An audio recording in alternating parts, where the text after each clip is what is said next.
Alright, I'm here at the farm. I'm gonna show you my little trick. It's been a while since I've done this. But I had my refrigerator taken out. So I could put another, I had my passenger seat taken out so I could put another fridge in here. The company gave me a fridge. But, or this truck came with the fridge.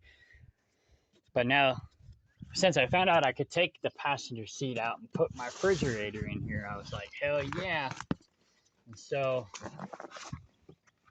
basically, that's my boxes. This is my box of stuff that needs to come home.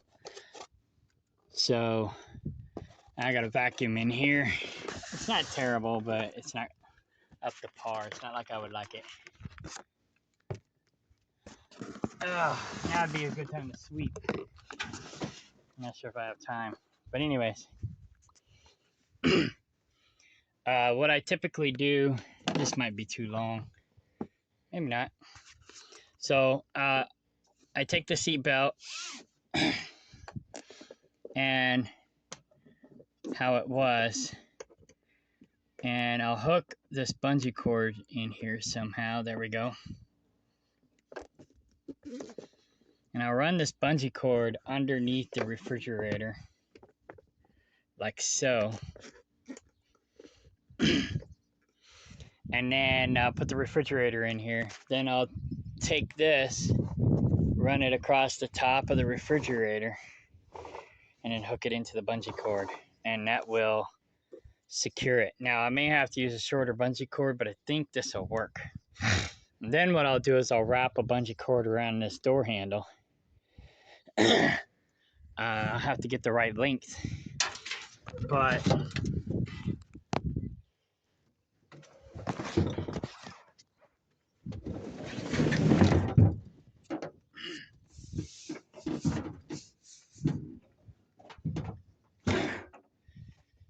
I don't know if this one will work or not.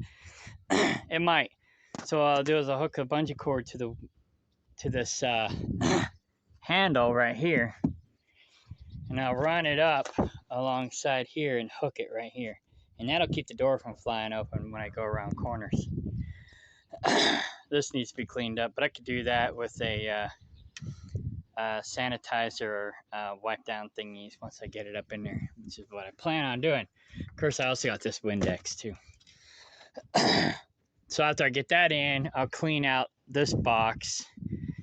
This is my stuff that needs to go home box.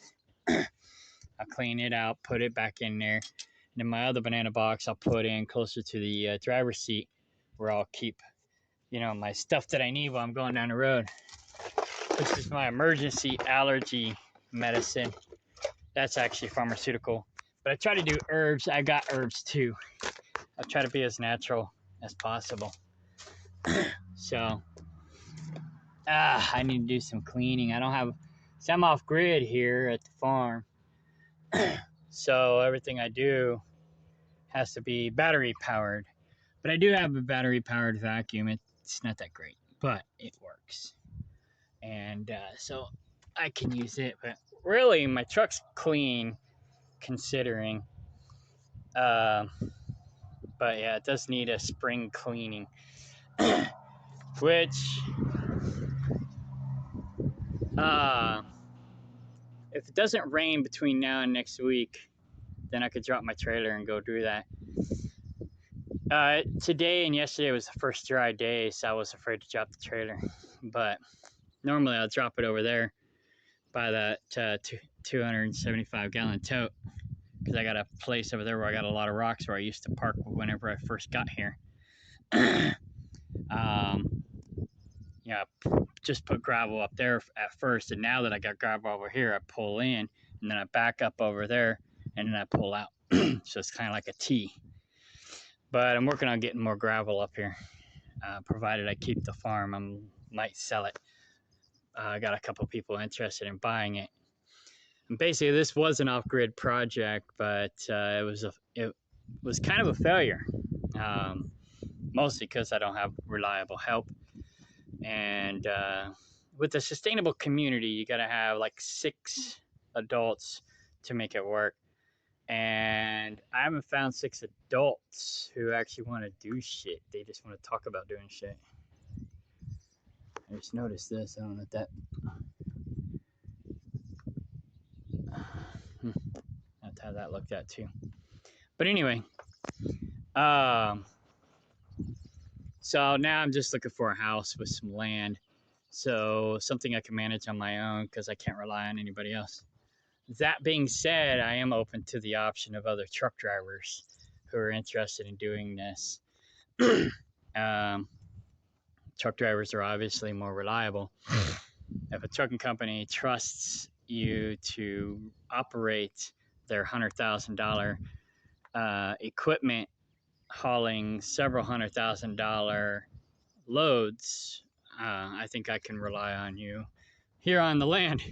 So another truck driver actually gave me this idea. He wanted to slip seat run team with me. So we run tag team. He'd be out for 1 week and then come home and work the land while I'm out on the road for a week. And then I come home, work the land while he's out on the road for a week.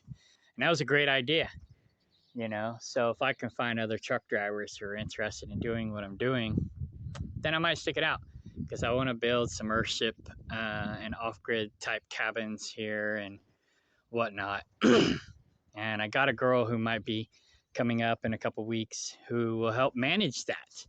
So we don't even have to worry about managing because the cabins will be like for rent. So we don't even have to manage it. She'll be here. She can manage it for us.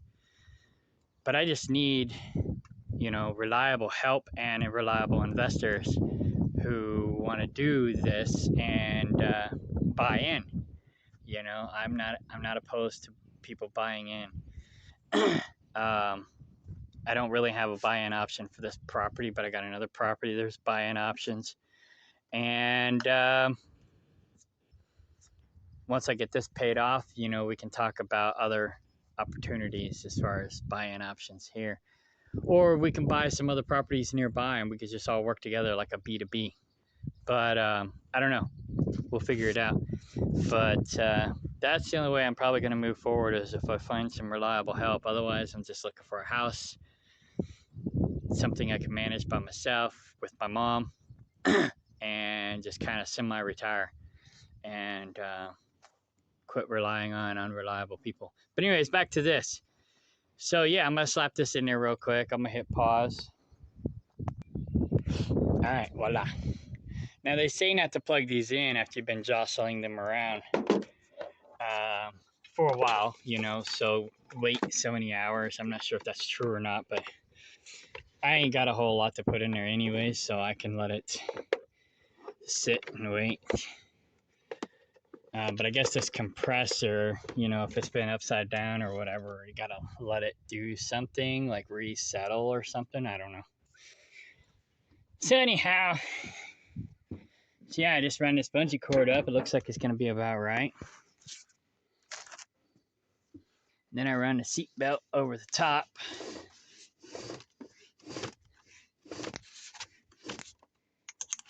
Hook it in there like that.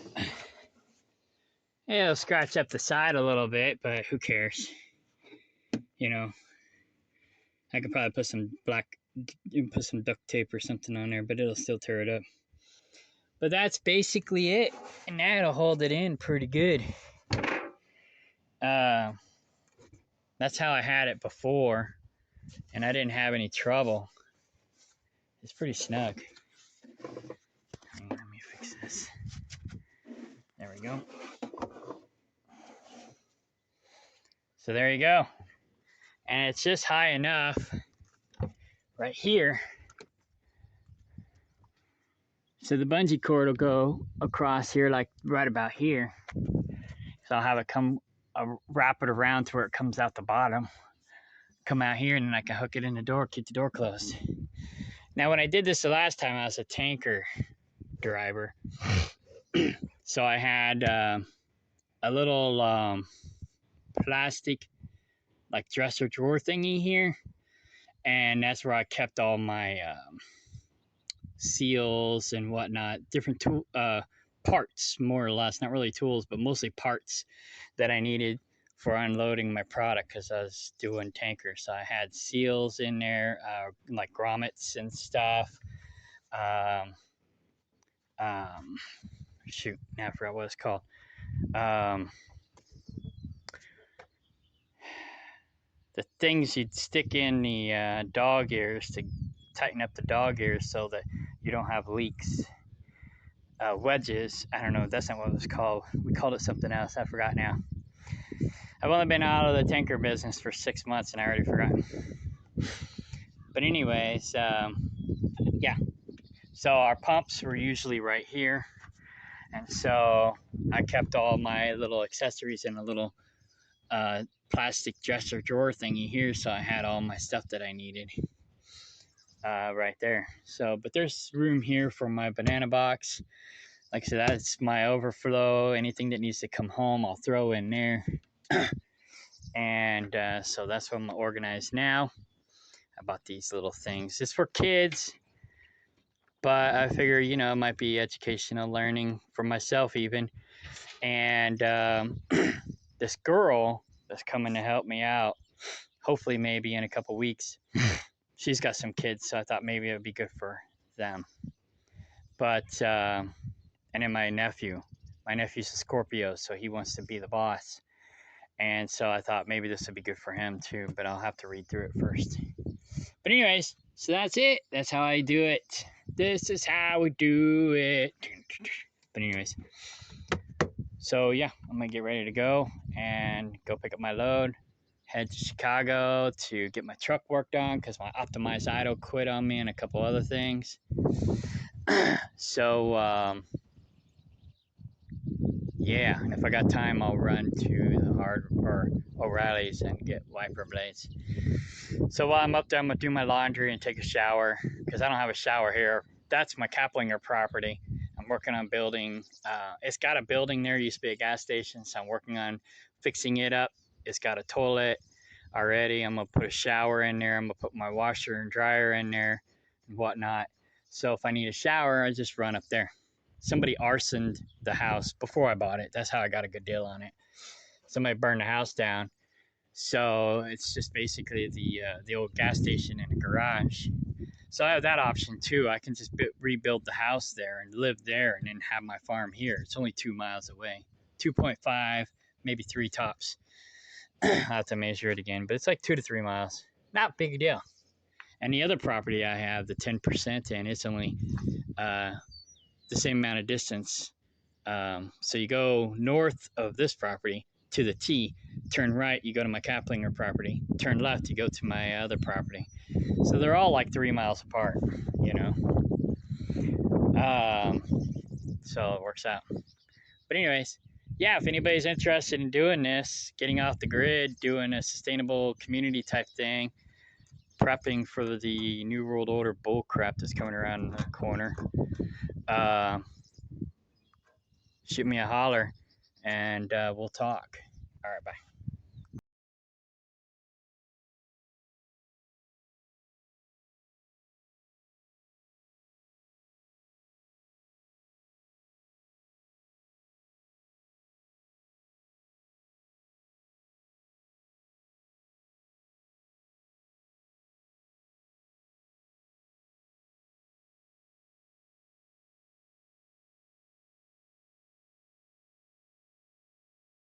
All right, there we go. All done. So I repackaged everything. This is like the box that's going to stay here. Stuff that I need to go through later when I get back home. This is some stuff that I'm keeping, but I might need to use it next time I come home. And then my dirty laundry in my fridge. So it's all set, ready to go, nice and neat, clean and orderly. Then I'll put this box next to my driver's seat. It's got my energy herbs. Yeah. And then soap for when I need to do my dishes, energy drink, cough drops. This actually was corn syrup, but I got honey in it now. Dried fruit for, you know, munching on while I'm driving. Some more herbs, fruit snacks, business cards, for my truckerdate.com advertising, and honey, more honey.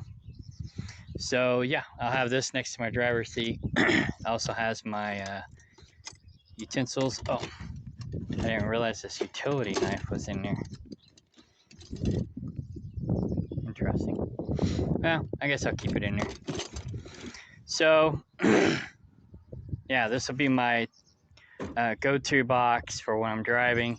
It'll basically have the things that I need in it, so I don't have to worry about trying to reach into the sleeper berth to try to get stuff, or um, um, pull over. You know, it'll all be right here next to the driver's seat. So I always have some sort of box next to the driver's seat where I can just, you know, store my stuff that I need. So while I'm driving. And that's about it. So I'm about ready to take off. Still got some time to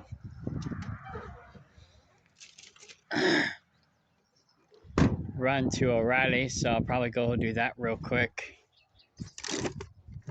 and then put this box away, both these boxes away. I got these containers where I store my crap, and yeah, so I'll run to O'Reilly's, get me a wiper blade.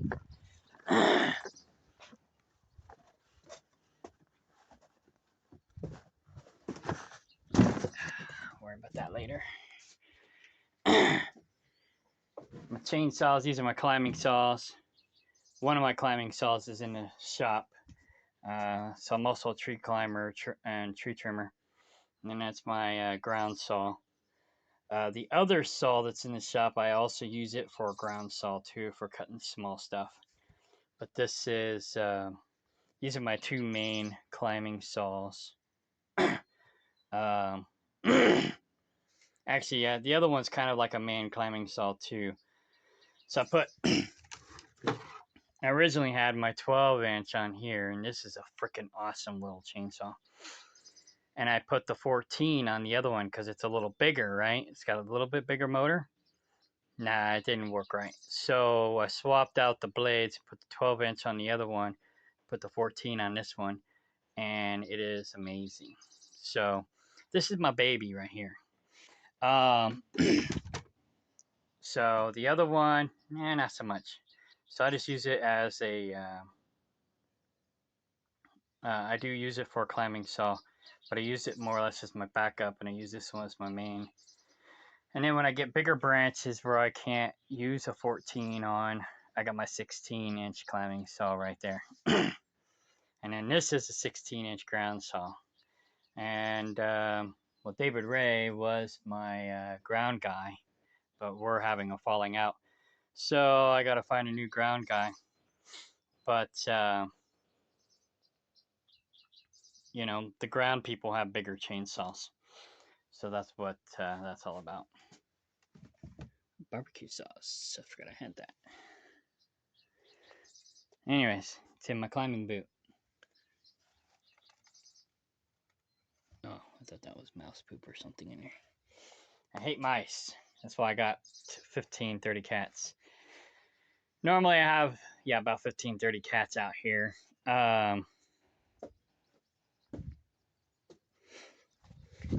Right now it's about, well, we had about 15, but they just had a bunch of babies.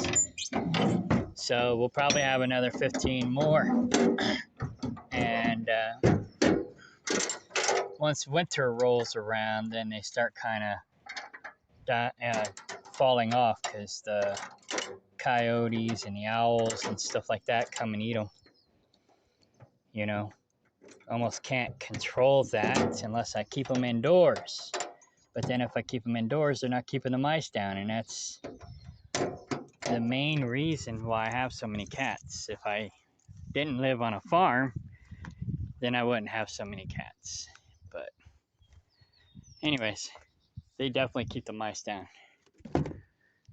Now I got my barbecue. Okay, bye.